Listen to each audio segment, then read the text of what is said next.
Halo, selamat pagi. Selamat pagi kalau Anda lihatnya pagi ya.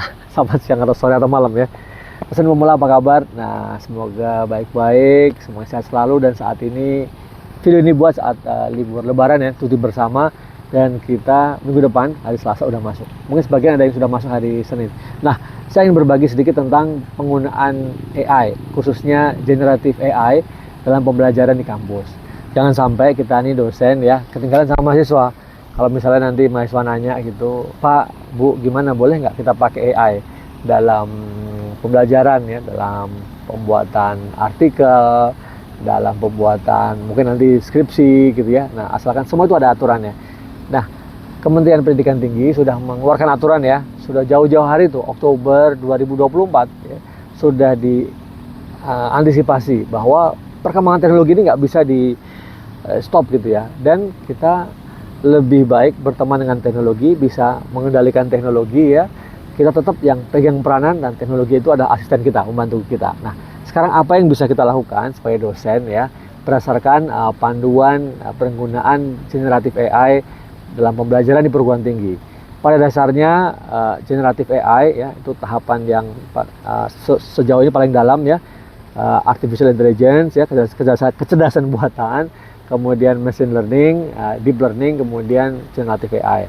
Nah, tapi saya tidak akan membahas itu secara detail, tapi intinya generatif AI itu membantu kita semacam apa ya, mesin alat bantu yang mencoba menirukan ya pemikiran-pemikiran kita sebagai manusia. Nah, tentu karena itu mesin ya, mungkin sisi presisinya semakin lama semakin tinggi. Nah, ada beberapa hal berdasarkan panduan itu ya, yang saya bacakan saja.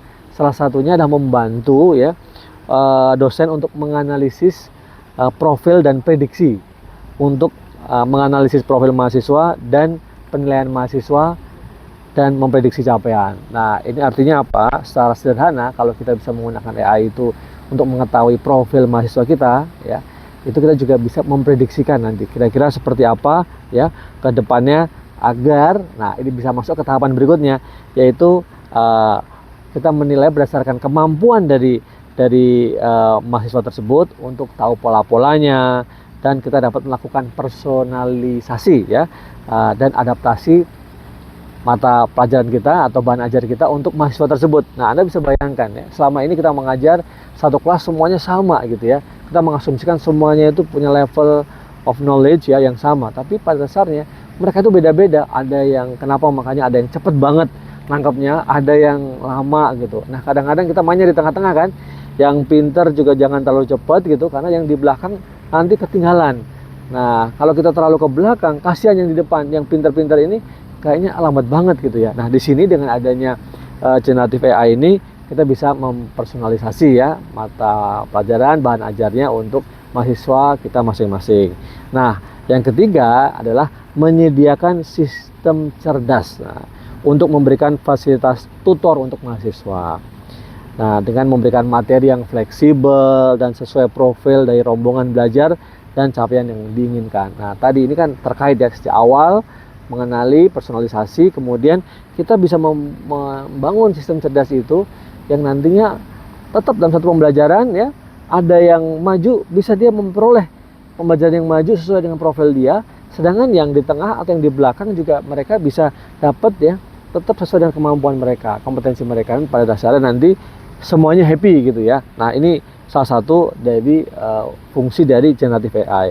Nah, kemudian setelah itu adalah tahapan keempat, melakukan penilaian secara lebih tepat dan menyeluruh. Nah, di sini kan lebih fair ya, lebih adil rasanya. Yang pinter juga dinilai sesuai dengan kompetensinya, tahapannya, kemampuannya. Yang mungkin di tengah ya kita juga bisa nilai ya, karena tahapan belajar masing-masing mahasiswa itu berbeda-beda.